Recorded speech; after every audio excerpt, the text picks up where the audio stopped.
Mestinya kalau ada hal seperti itu tidak perlu laporan, langsung diselidiki. Itu perlu laporan tidak masuk akal. Di situ Pak Mahfud MD memberikan pernyataan yang sangat menyerang Pak Jokowi tentang kereta cepat Wush. Yang katanya dulu dari Cina itu harganya cuma 17 juta US dollar. Kenapa bisa menjadi 53 US dollar? Itu yang menyebabkan beliau menyerang Pak Jokowi. Kalau memang benar terjadi markup atau korupsi, silahkan Bapak tempuh jalur hukum, silahkan buktikan di pengadilan. Terima kasih. Ada apa Prof Mahfud? Saya lihat Bapak hari ini kok getol sekali menyerang Pak Jokowi. Ya, katanya kereta cepat beginilah, begono lah. Saya ingat 2 tahun Bapak ini die hard sekali Pak Jokowi itu. Burung saya jadi saksi tuh, bunyi terus dia, iya katanya. Hah? Ya begitulah bro. Kadang kita itu mending piara guguk atau piara ular atau piara singa sekalipun. Jadi mereka itu justru akan menggigit lebih daripada anjing gitu bro. Boro-boro mau membantu apa yang jadi masalah mantan majikannya. Ketika majikannya mau ganti aja, udah diserang duluan. Contohnya seperti ini bro. Tidak usah kaget. Apalagi kalau udah tahu majikannya ini udah nggak menjabat.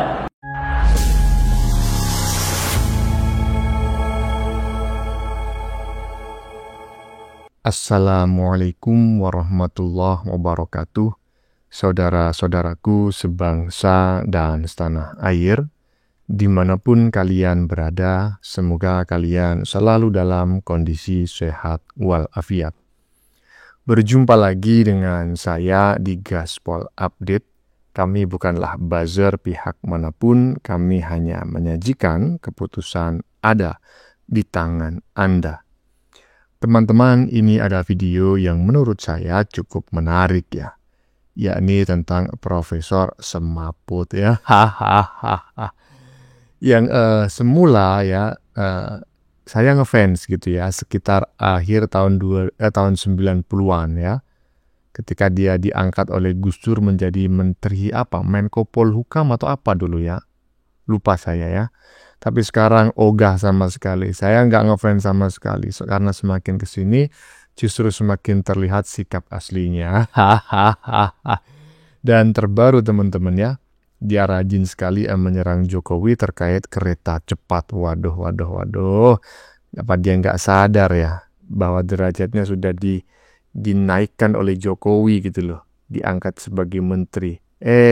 Sekarang menyerang balik.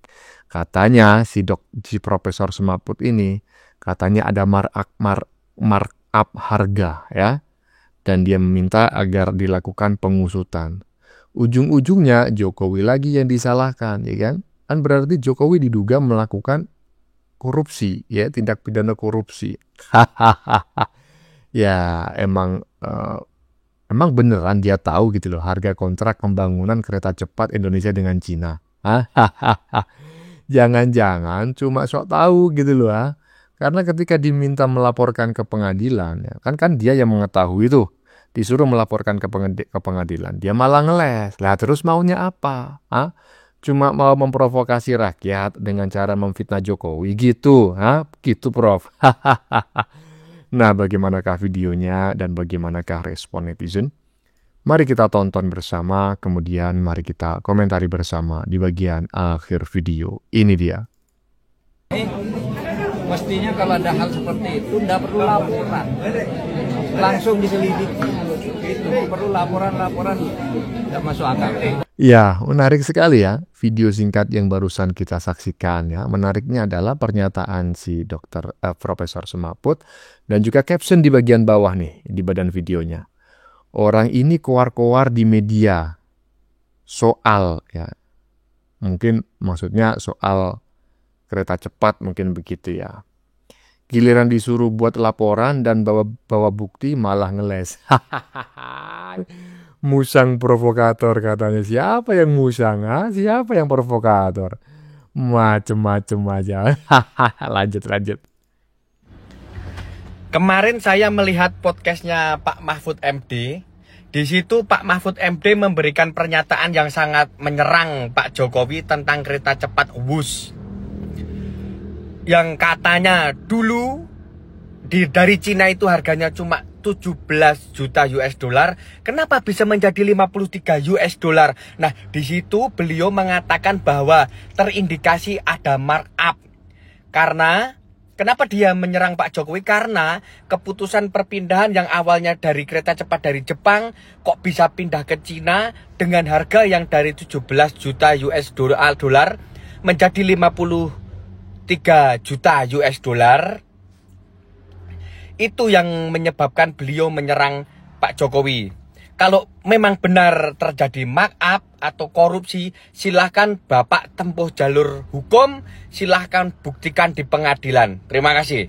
Nah, yaitu ya kan, kalau memang memiliki bukti gitu ya, atau tahu lah, kan bisa menjadi saksi kan, akhirnya nanti kan saksi pelapor kan, seperti itu ya. Mengetahui adanya markup ya, dan dalam hal ini masuk kategori tindak pidana korupsi ya, terkait pembangunan Wush atau kereta cepat Indonesia Cina gitu ya, yang semula sekian ribu dolar tadi itu berapa, kemudian naik menjadi sekian berapa gitu. Nah, ya udah Pak Profesor, kalau Anda memiliki bukti itu atau mengetahui tindak pidana korupsi tersebut ya kan, bukti pelanggaran hukum itu, ya udah laporin aja ya kan ke pengadilan. Ngapain cuma keluar-keluar di media? Tujuan ente apa? Lanjut. Ada apa, Prof Mahfud? Saya lihat Bapak hari ini kok getol sekali menyerang Pak Jokowi, ya. Katanya kereta cepat beginilah, begono lah. Seingat saya 2 tahun Bapak ini die hard sekali Pak Jokowi itu. Burung saya jadi saksi tuh, bunyi terus dia, iya katanya. Hah? Tapi kok sekarang, Pak Prabowo, mohon izin Pak Prabowo, coba kasih jabatan Pak Mahfud, Prof Mahfud kita ini. Coba kita lihat apakah bisa sepokal sekarang bicaranya. Inilah karakter pejabat-pejabat di Republik kita, kawan-kawan ya. Kalau kenyang, diam. Kalau lapar,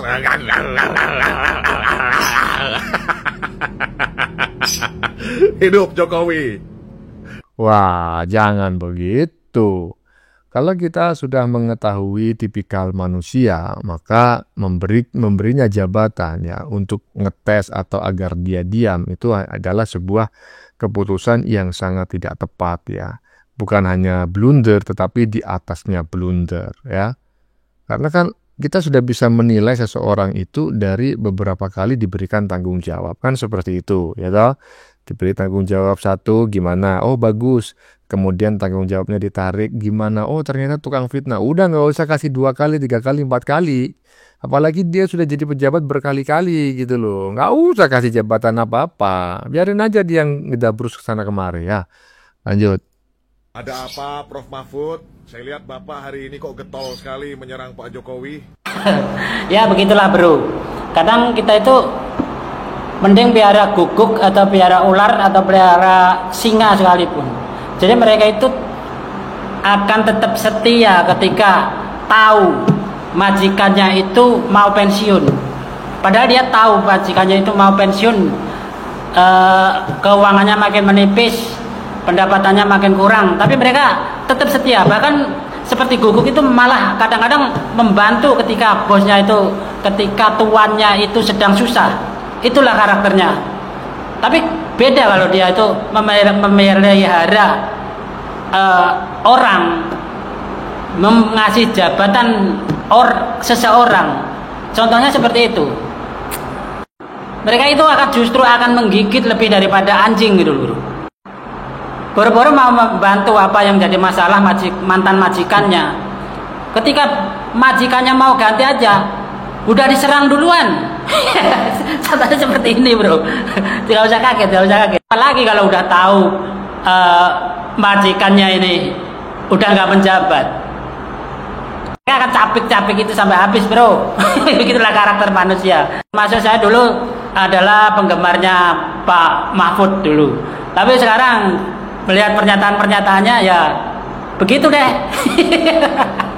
Alam bola mau dengar katamu, boh nilai aja sendiri dah. Dan orang-orang seperti ini akan diam mulutnya itu ketika dia disumpel dengan jabatan, disumpel dengan keuangan, disumpel dengan posisi, dia akan diam. Tapi ketika dia itu udah nggak disuapin bro, dia akan mengolok-olok majikannya bro, akan mencapek-capek majikannya.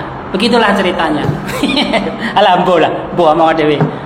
Simpulkan sendiri, nilai sendiri, tulis di kolom komentar, jangan sikut-sikutan, jangan gontok-gontokan ya. Itu aja dari saya, Baduk. Nah, silakan nilai sendiri, komentari sendiri, ya kan? Di kolom komentar, jangan sikut-sikutan, jangan gontok-gontokan, jangan berdebat, ya kan? Nggak usah. Ngapain memperdebatkan seorang profesor yang kelihatannya sadar, tapi sebetulnya semaput? Hah?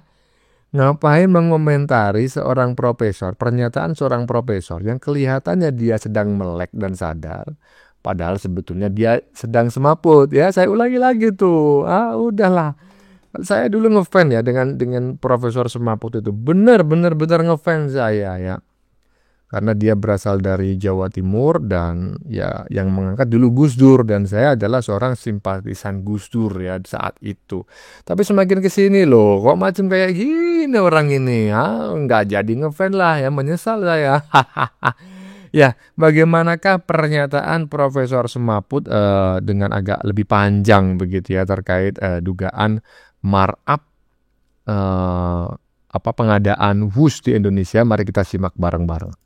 Dia itu loyal kepada Pak Jokowi. Hampir Siapa lebih loyal? Pak Mahfud. Pak Mahfud Loyal pada Pak Jokowi. loyal pada Pak Jokowi dan tidak pernah bicara ganjil tentang Pak Jokowi.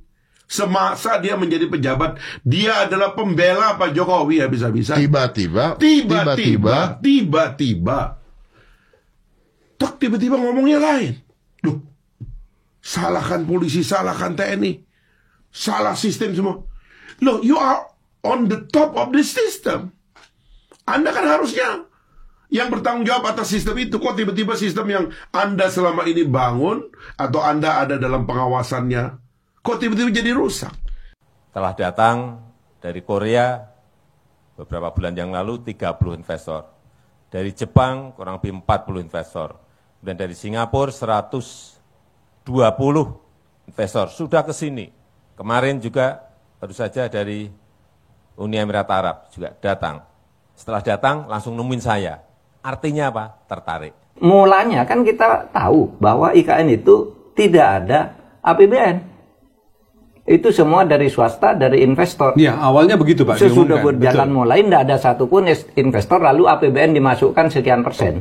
Nah ini APBN sudah habis yang dijatahkan. Ini kan sama ini, bermasalah ketika penetapan dan janji-janji investor yang katanya sudah banyak, yang kemudian beberapa bulan sesudah dikatakan investor sudah banyak, sudah antri, sesudah itu Bahlil muncul di DPR kan waktu itu, sampai hari ini tidak ada satupun investor.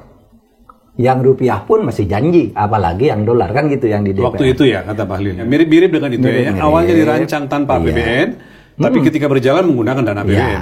Ya dulu kan memang katanya tidak ada APBN, banyak investor yang kena. Nah ini supaya juga dari sekarang Pak Prabowo menyelesaikan. Bukan untuk bermusuhan, bukan untuk menyalahkan pemerintah sebelumnya. Pemerintah sebelumnya harus dihormati, tapi problem-problem prosedural yang kemudian merugikan masyarakat dan bertendensi tidak sesuai dengan hukum itu supaya diungkap agar tidak terjadi lagi berikutnya, saling mewariskan masalah gitu kan. Sebagai sebuah presiden ya. Ya. Saya sudah mendengarkan barusan teman-teman ya, dan kita juga sama-sama mendengarkan, ya cukup panjang ya, hampir 2,5 menit begitu, ya kan. Tapi yang saya salvok gitu ya, itu pada di bagian depan pernyataannya. Siapa namanya? Fahri Hamzah. Iya, sepertinya apa yang disampaikan oleh Fahri Hamzah ini dekat dengan kebenaran gitu loh. Dan saya cukup mengapresiasi ya sama Fahri Hamzah yang mengacungi jempol karena dia benar-benar tidak masuk ke pemerintahan, tidak berkoar-koar ya selepas Pilpres 2024 kemarin ya. Dia tidak mendapatkan jabatan apa-apa dan tidak nyinyir. Ini bagus menurut saya. Dan apa yang disampaikan oleh Fahri Hamzah terkait Profesor Smaput ya tadi, menurut saya kok nggak ada yang salah gitu. Menurut saya ya kan. Nah, menurut teman-teman bagaimana? Silakan tulis pendapat Anda di kolom komentar ya. Baik Anda yang setuju maupun yang tidak setuju dengan isi konten ini. Sebelumnya saya memohon maaf ya jika dalam penyajian konten ini ada kata-kata yang menyinggung, kurang tepat penggunaannya, atau ada data yang dianggap keliru atau salah. Saya memohon maaf yang sebesar-besarnya. Kita jumpa lagi di lain video. Salam NKRI.